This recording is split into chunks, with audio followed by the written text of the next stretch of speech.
connexion est Merci. parfois un peu instable. J'en suis désolé. Donc, je reprends. Donc, oui, beaucoup de choses ont déjà été dites depuis longtemps sur l'importance du soleil. On a peut-être quand même oublié de dire que l'énergie solaire pourrait fournir toute l'énergie de la planète d'ores et déjà. Et plus que jamais, Daniel Linco et Monsieur Roca Caboracas le savent parfaitement, donc il faut quand même le dire, il n'y a pas de discussion là-dessus, pas d'hésitation. La question des moyens, bon, je laisserai aux financiers, bien que Monsieur Lacaze l'a bien dit, l'argent est là. Donc, ce que je voulais dire, c'est que déjà en 1977, la société dans laquelle nous nous trouvons avait invité Charles Guillot, qui a créé le laboratoire de Villeneuve, hein, celui qui était l'ancêtre de l'Institut, l'IPVF d'aujourd'hui. Donc voilà, il commençait en évoquant, vous le voyez dès son introduction, le français Mouchot, donc celui sur lequel j'ai écrit un petit ouvrage. Donc il était directeur au CNRS lui aussi. Voilà, Mouchot. Je vais très vite et je voulais juste dire qu'il concluait son intervention à l'époque en soulignant que certes, nous n'avions pas encore les technologies photovoltaïques disponibles, mais néanmoins, il lui semblait d'ores et déjà, pour des chercheurs, que l'énergie solaire était l'avenir et que la France, surtout si elle ne voulait pas dépendre des brevets étrangers, devait se dépêcher d'y investir. D'ailleurs, ses derniers mots étaient ceux-ci: l'énergie solaire sera l'énergie d'appoint et de remplacement de l'an 2000 et surtout au-delà si nous le voulons. Donc autant dire que tout était déjà, sur la table, vous le voyez, il y a quelques années. Alors Augustin Mouchot, bon moi, voilà, auquel je me suis intéressé, lui, c'est carrément le tout premier. C'est un Français et c'est le premier à avoir, inventé conceptuellement, l'énergie solaire, en tout cas pour les sociétés modernes. C'est le premier à avoir démontré que on pouvait, avec des limites bien sûr parfois et surtout à son époque, mais on pouvait travailler pour tirer une énergie importante, y compris pour l'industrie, hein, puisque c'était le but de son travail. Il va donc, Augustin Mouchot, alors bon, vous pourrez aller chercher, j'ai fait un blog, il va travailler à Tours, hein, essentiellement, c'est un enseignant du secondaire, et il va publier surtout en 1869 donc un ouvrage qui va avoir un grand retentissement, on peut dire, à la fin du 19e, mais au fil du 20e siècle, qui s'appelle La chaleur solaire et ses applications industrielles. Toutes les personnes qui ont travaillé dans le domaine du solaire, avant que le photovoltaïque, bien sûr, ne s'affirme progressivement après la Seconde Guerre mondiale, toutes ces personnes ont toujours rendu hommage, et même, on vient de le dire, hein, même monsieur Guillot en 1976 à Augustin Mouchot, puisqu'il est le premier à simplement faire d'abord une synthèse et puis à travailler de manière expérimentale pour montrer qu'on peut et qu'on devra un jour ou l'autre de toute façon se tourner vers la chaleur solaire ou vers le rayonnement solaire, aujourd'hui avec l'effet photovoltaïque, pour se fournir en énergie. Donc on pourrait dire, une invention avant tout conceptuelle. Il va, pour aller très vite, et je ne pourrais pas résumer l'ensemble, hein, de l'ouvrage voilà, qui a pris une dizaine d'années quand même de travail, et il y a beaucoup de choses. Mais ce qu'on peut dire, c'est que Mouchot, au début, il va travailler sur les choses les plus simples, hein, qui sont ce qu'on peut appeler les fours solaires, hein, donc la marmite solaire de Mouchot, là qu'on voit. En fait, Mouchot, surtout, son innovation principale à l'époque, c'est d'utiliser un manchon de verre ou une enveloppe de verre pour favoriser un effet de serre, hein, comme on l'appelle, c'est-à-dire que les photons traverse le verre, mais vous le savez peut-être, lorsqu'il touche là un corps noir ou quelque chose, ils ne ressortent pas. C'est pour ça que quand on est derrière une vitre, eh bien, il fait plus chaud à l'intérieur de la maison parce que la lumière ne ressort jamais du verre. Et donc c'est juste cet effet qu'il va utiliser. Il va donc venir présenter à la Société d'encouragement pour l'industrie nationale, hein, ces appareils. Il va le faire donc deux fois, hein, juste au tout début de la Troisième République, en 1872, puis en 1874. Donc pour l'instant, bien qu'étant venu chercher hier, je ne pouvais pas rester malheureusement à Paris aujourd'hui, mais hier, j'ai cherché aux archives de la société. Nous n'avons pas retrouvé pour l'instant les dossiers, s'ils existent encore, de la section de mécanique ou de la section d'économie qui devait évaluer les appareils Mouchot. C'est un peu étrange. Quoi qu'il en soit, il est venu à 2 reprises. Il avait eu plutôt, un bon écho, donc il travaillait soit sur des objets comme on les voit là, assez simples, hein, qui étaient, on va dire, des cuiseurs, des bouilleurs solaires essentiellement fonctionnels, bien sûr, pour, les pays, subtropicaux ou du moins de l'autre côté de la Méditerranée. Donc ce qui, pour la France de l'époque, avait un intérêt, bon, puisqu'il y avait encore, une présence française en Algérie et dans beaucoup de pays, de l'Afrique subsaharienne.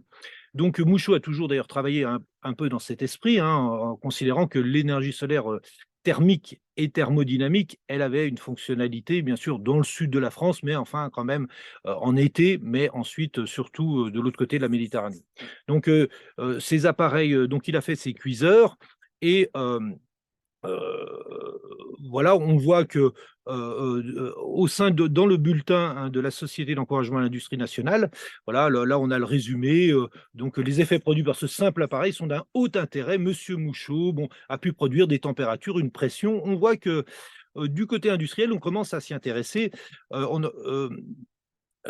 Il va revenir donc en 1876, enfin c'est dans le bulletin 1876, et là il remontre ses petits appareils pour la cuisson et aussi il parle des piles thermoélectriques. Donc Mouchot est quelqu'un qui a entrevu beaucoup d'applications. Donc la thermoélectricité, bon, euh, Monsieur Perret-Roca, Cabarocas s'en parlerait beaucoup mieux que moi parce que je ne suis pas. Mais bon, elle était découverte déjà à la fin du 19e siècle, parfois un tout petit peu rediscutée aujourd'hui, je crois.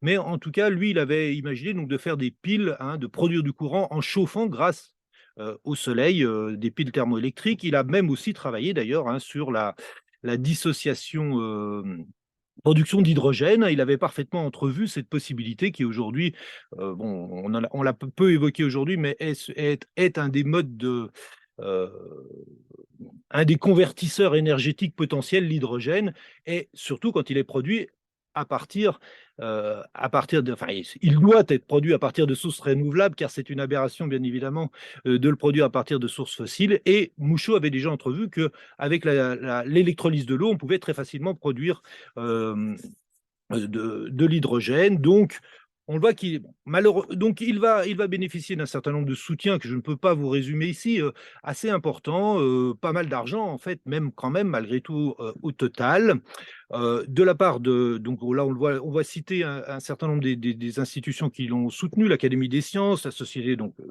pour l'avancement des sciences, la Société d'encouragement pour l'industrie, mais aussi le ministère de l'Instruction publique, qui va l'envoyer en mission donc durant 4 ans en Algérie, à partir de 1877 à 1881. Et c'est là qu'il va mener ses expériences, réaliser ses appareils les plus fonctionnels, hein, qu'il va vraiment. Donc il a déjà plus de 50 ans, hein, 54 ans. Il arrive un peu. C'est un peu son heure de gloire, mais aussi la réalisation d'une longue vie de 20 ans à peu près d'expérimentation et de travail relativement solitaire. Alors là, on voit présenter un appareil, enfin l'appareil qui va être présenté donc à l'exposition universelle de 1878, puisque Mouchot va saisir l'occasion de l'exposition universelle de Paris pour envisager de construire le plus grand moteur solaire à vapeur jamais imaginé et construit.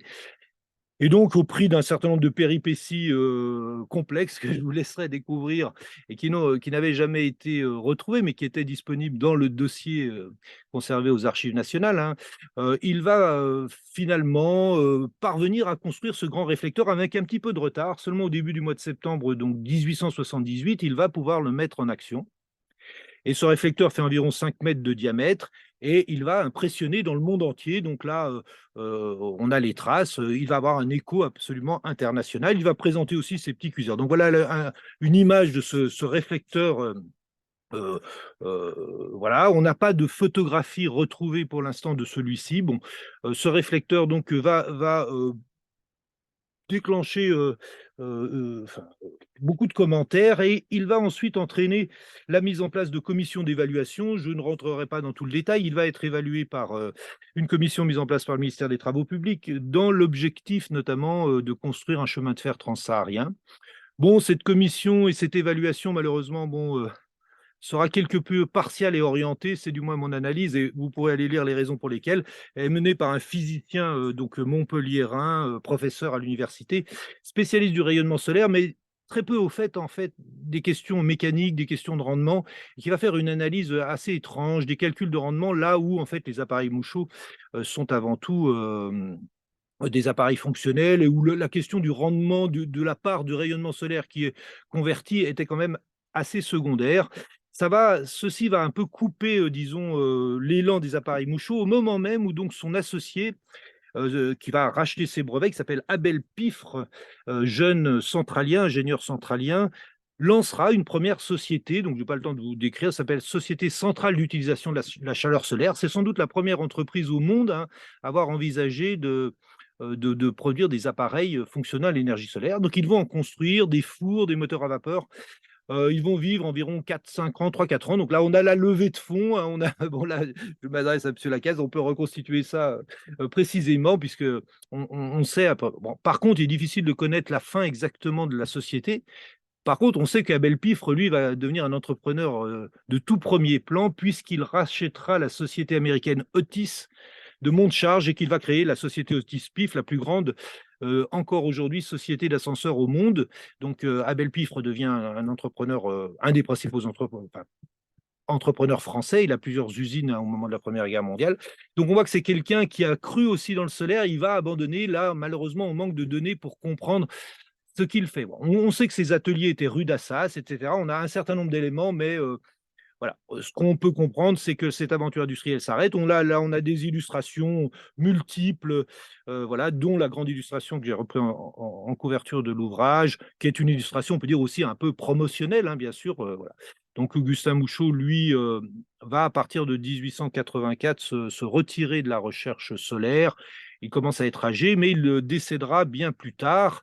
Alors, on peut faire le lien entre Mouchot, bon, je vous renvoie, bon, je fais des vidéos, etc.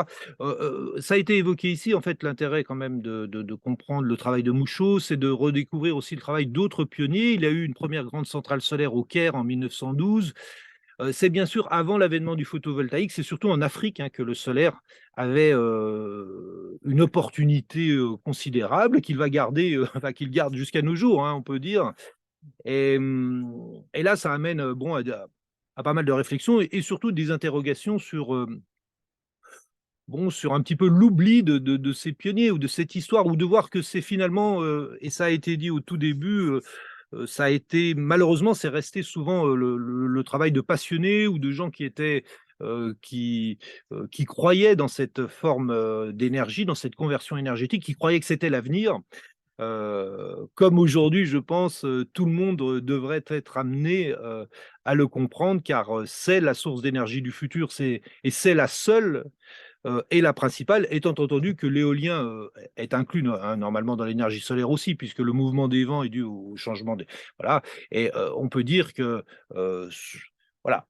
Il peut y avoir des énergies complémentaires, dont certaines sont très puissantes et nous les connaissons, mais à l'échelle mondiale, et sauf à imaginer que des voitures fonctionnent à l'énergie nucléaire, tout le monde sait parfaitement que, et tous les experts surtout, que l'énergie nucléaire, par exemple, qui est souvent montrée en France comme sa principale concurrente, il n'y a une concurrence qu'en France, en fait, hein, quasiment que dans quelques pays développés, car à l'échelle internationale, il n'y a pas de discussion possible, ni même d'hésitation à un seul instant. Les vélos seront électriques, les voitures seront électriques à l'énergie photovoltaïque.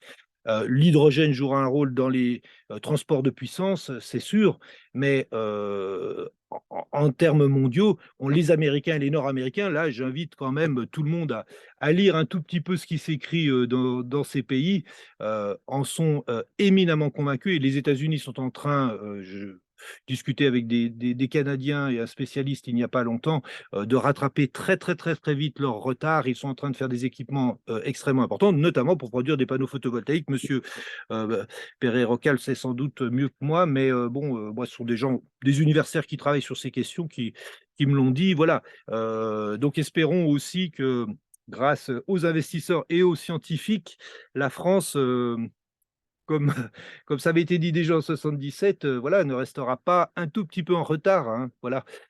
C'est ce qui est important, et puis pour tout le monde, voilà, pour l'avenir de la planète. Voilà, je vous remercie. J'ai tenu pile mon temps, je crois, à peu près, hein. Merci beaucoup, Monsieur Caille. Et donc, nous allons terminer cette soirée. Donc, merci à nos intervenants. C'était passionnant et je pense qu'il y aura encore beaucoup de choses à dire. Et donc, nous nous retrouverons à la rentrée. Voilà, à bientôt. Merci. Merci beaucoup.